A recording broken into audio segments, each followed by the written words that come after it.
Boa noite, meu povo. Que maravilha podermos estarmos mais um tema falando sobre as profecias de Daniel. Hoje nós iremos falar sobre o terceiro tema. Terceiro tema que tem como título Uma Estátua Assustadora. Então nós vamos falar sobre o capítulo 2 do livro de Daniel. Então eu já digo a você, pegue a sua Bíblia, pegue o seu bloco de anotações, sua folha, seu caderno, ou seu lápis, para poder fazer as anotações pertinentes ao tema de hoje, porque está incrível. Então não deixe de anotar, não deixe de estar ali ligado ou ligada juntamente conosco para aprendermos mais sobre a palavra de Deus. Então já digo a você que se você ainda não tem, você pode solicitar comigo esse guia de estudos sobre o tema do livro de Daniel, tá? Então, as profecias de Daniel, esse é o guia que nós temos usado, né, a cada domingo, para que eu e você possamos estar assim, prontos para podermos avançar de acordo com a vontade de Deus diante das profecias que Ele nos deixou. Então, hoje, nós vamos estar trabalhando ou estudando esse tema que é incrível, né? Incrível. Então, no tema anterior, no tema 2, nós falamos sobre os amigos de Daniel, como Daniel foi levado até a Babilônia, levado cativo à Babilônia. Então, nós vemos aí um período de 2.500 anos sendo mostrado, né, ao povo através da profecia que nós iremos ver hoje. E essa profecia, ela vem por meio de um rei. Rei esse que foi escolhido por Deus. Povo esse que foi escolhido por Deus para levar cativo o povo de Israel. Então, nós vemos então que esse rei tem um nome bem estranho, né, bem diferente. Então vamos ver quem era esse rei, qual era o nome dele e qual o significado do seu nome, né? Então, no caldeu, Nabucodonosor, esse era o nome do rei, que tem ali seu significado, né? Prece dirigida ao deus Nabu por proteção. Então, sempre que alguém mencionava o nome do rei Nabucodonosor, né, conhecido para nós assim, vinha esse pedido por proteção ao deus Nabu. Então esse era o rei que havia entrado em Israel para levar cativo o povo de Deus. E eu digo que foi escolhido por Deus porque isso está descrito em Jeremias, conforme nós podemos ver na palavra de Deus. Então, abre a sua Bíblia primeiro em Jeremias, capítulo 7, versículo 6. Então, Jeremias, capítulo 7, versículo 6, que diz assim: Agora eu entregarei todas estas terras ao poder de Nabucodonosor, rei da Babilônia, meu servo. Isso é Deus que fala. E também lhe dei os animais do campo para que o sirvam. Então, Jeremias, capítulo 7, versículo 6, fala que Deus iria dar todo o povo, todo o poder, até mesmo o poder sobre os animais seria dado diante a Nabucodonosor. Só que o capítulo 2 inicia com o rei tendo um sonho. E nesse sonho está descrito, de fato, a história da humanidade. Toda a história da humanidade. Então nós podemos ver, agora volte a sua Bíblia lá em Daniel, na verdade adianta a sua Bíblia lá em Daniel, capítulo 2, que é o capítulo que nós iremos estudar ao longo do nosso tema de hoje. Então Daniel capítulo 2, versículos 1 e 2 inicialmente.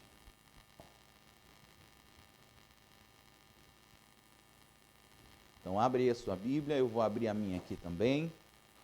Então Daniel capítulo 2, versículos 1 e 2, para iniciarmos a leitura. Você já encontrou? Que bom que você já encontrou. Então vamos ler juntos? Que diz assim: no segundo ano do reinado de Nabucodonosor, isso mais ou menos 603 a.C., teve este um sonho, e o espírito se perturbou, e passou-lhe o sono. Então, nós vemos aqui que Nabucodonosor teve um sonho, e ele ficou perturbado por causa desse sonho. Versículo 2: então o rei mandou chamar os magos, os encantadores, os feiticeiros, os caldeus, para que declarassem ao rei que lhe foram os sonhos. Eles lhe vieram e se apresentaram diante do rei. Então nós podemos ver aí algumas coisas interessantes. Primeiro deles, o rei teve um sonho. Depois, o rei não lembrava o que tinha sonhado. E é interessante porque na época eles acreditavam que os deuses falavam por meio de sonhos. E não lembrar de um sonho era como se o Deus estivesse castigando o povo, ou castigando quem sonhou. Por isso Nabucodonosor ficou tão perturbado, porque ele queria saber o que tinha sonhado. E aí por isso mandou chamar todos os sábios da terra. E aí, ao mencionar que ele queria essa interpretação, os magos de imediato começou a intervir nas palavras do rei. Olha só o que eles falam. É capítulo 2, no versículo 4. Olha só o que eles dizem. Os caldeus disseram ao rei em aramaico: ó rei, vive eternamente, dize o sonho a teus servos e daremos a interpretação. É interessante porque aqui não menciona que Daniel estava aqui no meio. Nós só vamos encontrar Daniel depois. Então a estratégia deles era o quê? Era que o rei falasse o que havia sonhado, e ali eles poderiam falar qualquer coisa, qualquer interpretação, dizendo que tinha sido vindo dos deuses, mas só lorota, só para encher linguiça. E assim o rei ia acreditar, porque eles eram os sábios. Só que a grande ponto era que o rei não lembrava. O rei não lembrava. Olha só o versículo 11, o que fala. Versículo 11. A coisa que o rei exige é difícil, e ninguém há que a possa revelar diante do rei, senão os deuses, que estes não moram com os homens. Então, quando o rei disse: olha, eu quero que vocês me digam o que eu sonhei, eles falaram: isso é impossível. Somente os deuses para poder nos dizer o que o Senhor sonhou. Então, vem o grande decreto, o decreto de morte para os sábios. É isso mesmo. Se os sábios não tinham respostas, eles iam ter que pagar com a própria vida por não ter a resposta para o rei. E aí eles começaram agora um grande alvoroço. Olha só o que o rei fala. Daniel capítulo 2, versículo 12 e 13. Diz assim: saiu o decreto segundo o qual devia ser morto os sábios, e buscaram a Daniel e aos seus companheiros. Ué, Daniel não fazia, e os amigos de Daniel faziam parte dos sábios? Então está dizendo agora que foram buscar Daniel. Então, e buscaram a Daniel e os seus companheiros para que fossem mortos. Então Daniel falou, avisada e prudentemente, a Arioque, chefe da guarda do rei, que tinha saído para matar os sábios. Então o Arioque, o chefe da guarda, saiu para matar os sábios. E aí Daniel estava lá, ia ser morto sem ter, nem saber por que seria morto. Então nós percebemos aqui que Deus estava começando a traçar uma linha de resgate para o seu povo. Por que eu falo isso? Porque quando, no versículo 19, Quando Daniel agora fica sabendo do que o rei havia pedido, olha só o que ele diz. Então foi revelado o mistério a Daniel numa visão de noite. Daniel bendisse o Deus do céu. Então o que aconteceu? Quando Daniel ficou sabendo do pedido do rei, o versículo 17 ele diz que foi para casa, Daniel foi para casa e fez saber, ou seja, levou o conhecimento dos seus amigos, né, Sadraque, Mesaque e Abidneco, ou seja, Ananias, Misael e Azarias, fez saber a eles o que estava acontecendo e pediu que eles orassem. E juntos, né, cada um no seu lugar, estavam ali em oração. E Deus revelou a Daniel logo mais à noite em sonhos. Em sonhos. E aí Daniel foi até o rei dizer o que o rei havia sonhado. E a gente percebe agora o quanto que Deus ele é fiel para aqueles que são fiel com ele. Então, Daniel foi até o rei. Chegando lá, ele disse ao rei o que o rei havia sonhado. Olha aí, na sua Bíblia, pega aí a sua Bíblia, capítulo 2, versículo 31 agora. 31, hein? Tu, ó rei, estavas vendo, e eis aqui uma grande estátua. Esta, que era imensa e de extraordinário esplendor, estava em pé diante de ti. A tua aparência era terrível, a cabeça era de fino ouro, o peito e os braços de prata, o ventre e os quadris de bronze, as pernas de ferro, os pés em parte ferro, em parte barro. Então, aqui Daniel começou a descrever o que o rei havia sonhado. E aí o versículo 34 continua dizendo: quando estava olhando, uma pedra foi cortada sem auxílio de mãos, feriu a estátua nos pés de ferro e de barro e os esmiuçou. Versículo 35. Então foi juntamente esmiuçado o ferro, o barro, o bronze, a prata e o ouro, os quais se fizeram como a palha das eiras no estio. E o vento os levou, e deles não se viram mais vestígios. Mas a pedra que feriu a estátua se tornou em grande montanha, que encheu toda a terra. Então nós vemos aqui, meu povo, a revelação do sonho. Mas qual era o pedido do rei? O rei queria que ele dissesse o que havia sonhado, mas também a interpretação. Não era simplesmente dizer, sonhou isso. Não, ele dizia o significado do sonho.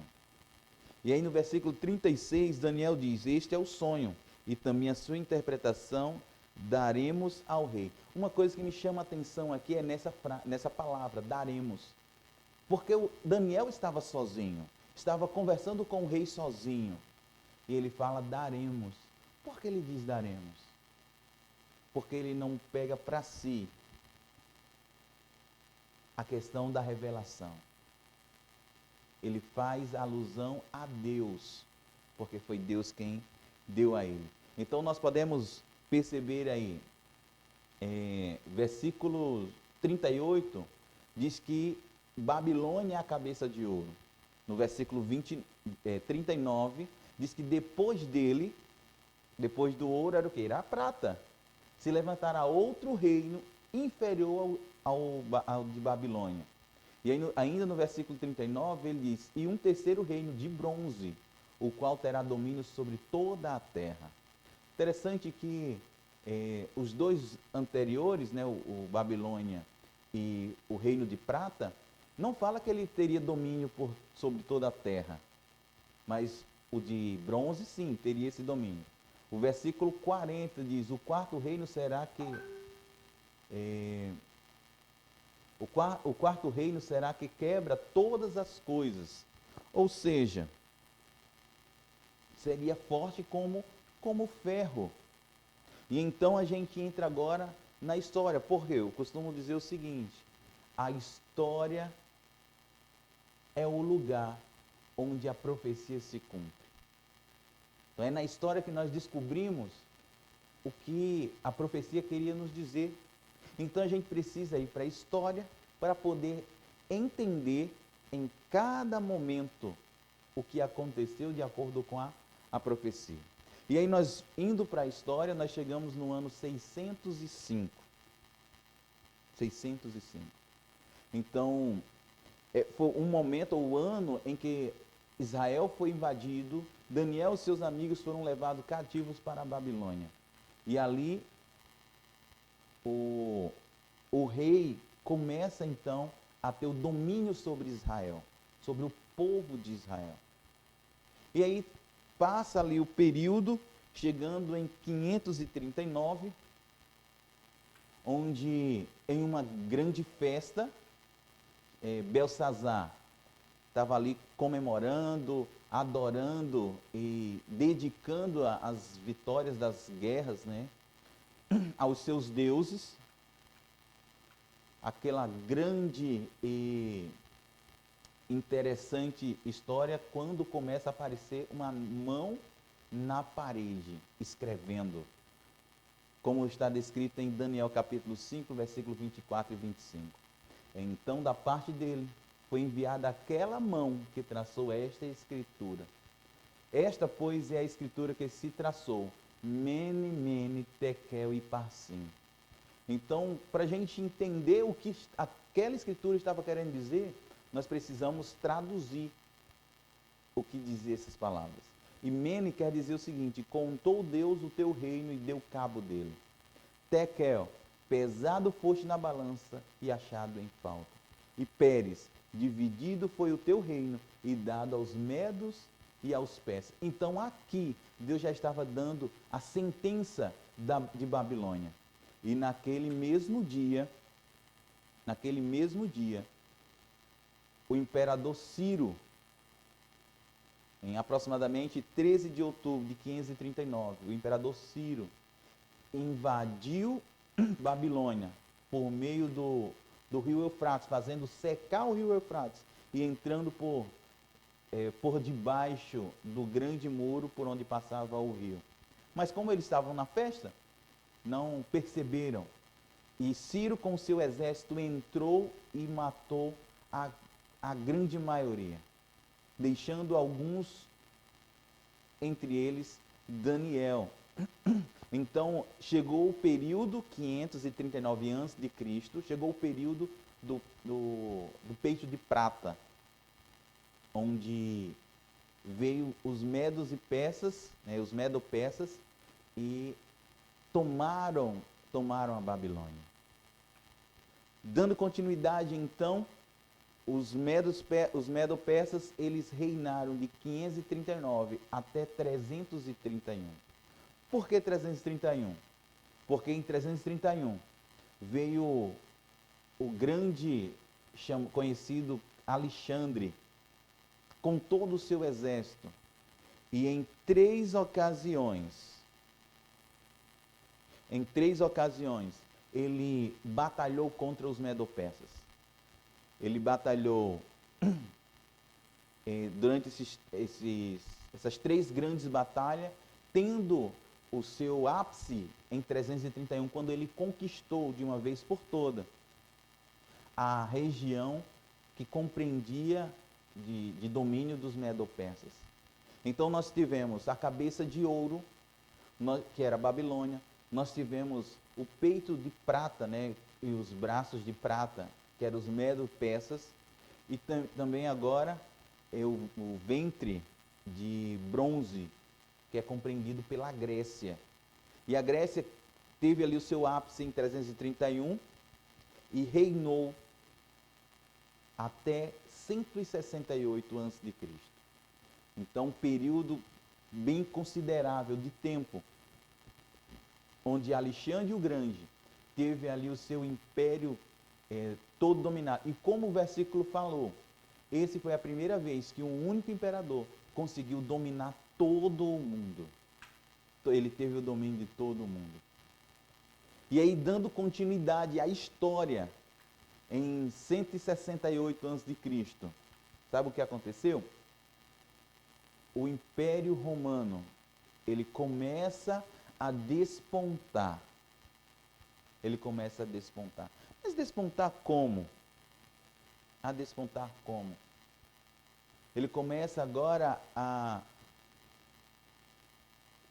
batalhar, a guerrear. O reino da Grécia foi dividido, após a morte de Alexandre o Grande, foi dividido em pelo menos 4 grandes regiões, onde Roma teve a sua oportunidade de agora vencer os gregos.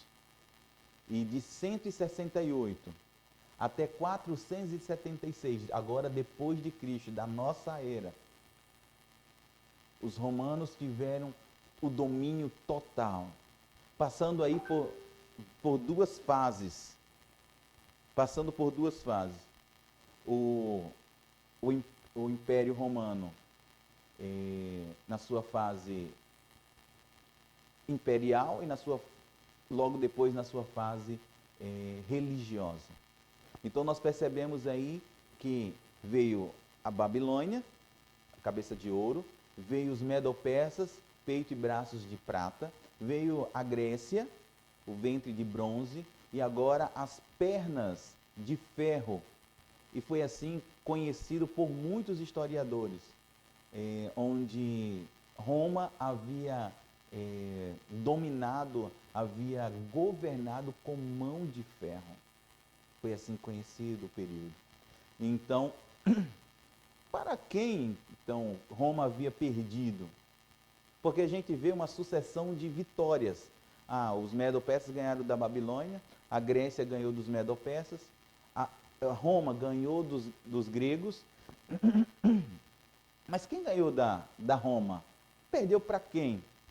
E é interessante que tem um historiador chamado Edward Gibbon. Edward Gibbon teve ali escreveu alguns livros sobre a história, e nos capítulos 26 a 36 do seu livro, ele descreve as nações bárbaras que conquistaram e dividiram o Império Romano dos 352 a 476, período onde teve a queda de Roma. Foi por meio de Rômulo Augusto, que foi o último imperador. Então Roma começou a ser dividido. Vocês lembram como era a estátua? Os pés dele tinha parte barro, parte ferro. Então você pode ver aqui desse lado a relação do império dividido, ou seja, das tribos nas quais foram dividido o Império de Roma. Você pode ver que tem os álamos que deram origem à Alemanha, os francos que deram origem à França, assim também como os burgundos que deram origem à Suíça, os suevos que deram origem a Portugal, os visigodos deram origem à Espanha, os anglo-saxões deram origem à Inglaterra, os lombardos à Itália. E aí veio Hérodo, vândalos e ostrogodos. Todos esses foram extintos por Roma. Esses foram extintos por Roma. Não conseguiram subsistir e foram extintos. Então, você entende de que tudo que aconteceu ao longo da história, Deus já havia revelado a nós. Só basta nós estudarmos, nos debruçarmos diante dos livros proféticos que Deus nos deixou. Mas ainda não acabou. Ainda não acabou. Você sabe o que iria acontecer logo após ser descrito os pés, parte em ferro, parte em barro? É isso mesmo. É isso mesmo. Daniel capítulo 2, versículo 45. Queria ler com você.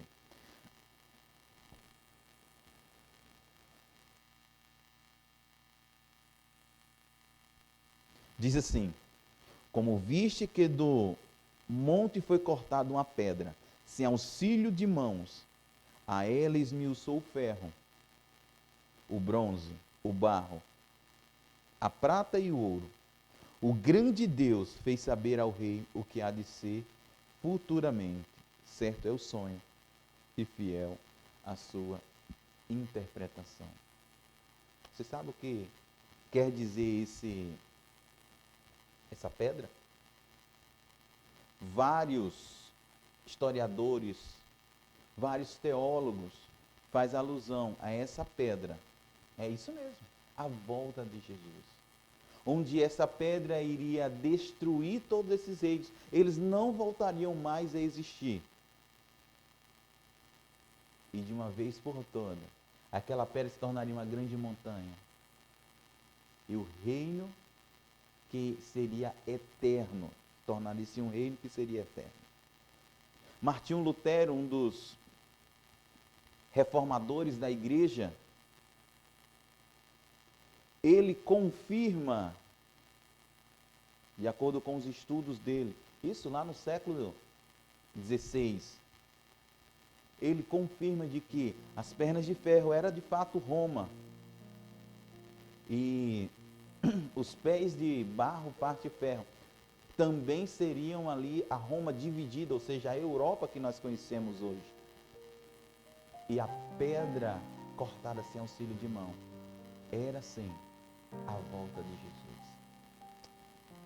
Sabe, meus queridos, hoje nós estamos vivendo já nos pés de ferro e barro. Já estamos vivendo esse período. E nós percebemos que Deus, ele tem conduzido todas as coisas. Tudo Deus tem conduzido. Você percebe que as minúcias, nós vamos ver ao longo dos próximos temas, que Deus vai dando visões a Daniel e vai esclarecendo cada vez mais, dando mais detalhes. Então você entende hoje o significado do sonho profético do rei Nabucodonosor? Você entende de que é necessário depositarmos a nossa confiança, a confiança da direção da nossa vida nas mãos de Deus, porque Ele sabe como tudo vai terminar? E eu quero perguntar a você, é desejo seu hoje entregar sua vida nas mãos de Deus, porque sabe que Ele irá dirigir para a vida eterna? Você entende isso hoje? Quero ver as mãos. Você aí mesmo, levanta a mão. Se você acredita, se você deseja, se você entende, levanta a sua mão. Levanta. É isso mesmo, muito bem. Agora que você sabe quem domina o futuro, ou quem conhece o futuro, o nosso Deus, você deseja entregar a sua vida nas mãos dele? E permitir que ele conduza a sua vida? Sim? Que bom. E eu quero saber agora de você. Você espera essa pedra cortada sem auxílio de mão, ou seja, a volta de Jesus, que ela ao ser lançada, ela fará nova todas as coisas? Você acredita nisso? Eu queria pedir que você se colocasse de pé. Se coloca de pé. É para ficar de pé, povo. Se você acredita. Se você não acredita, pode ficar sentado, até deitado se quiser. Mas se você acredita, não fique sentado. Fique de pé. Eu quero orar por você. Eu quero orar com você.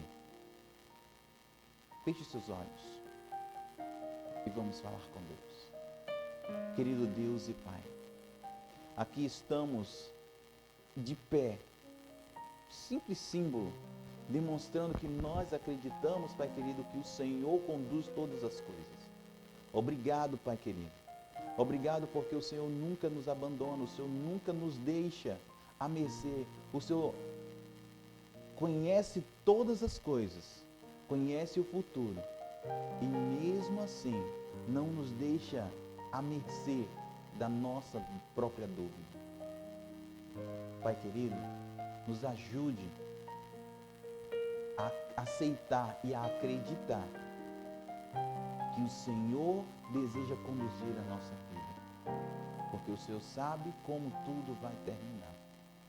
Pai querido, eu quero pedir uma bênção especial por essas pessoas que estão de pé. Eu não sei quem está de pé, mas o Senhor sabe. Até essas que levantaram depois, o Senhor conhece o coração delas. Então, bondoso Deus, assim como o Senhor conduziu a vida de Daniel, conduz as nossas vidas neste momento. Em nome de Jesus. Amém, amém e amém.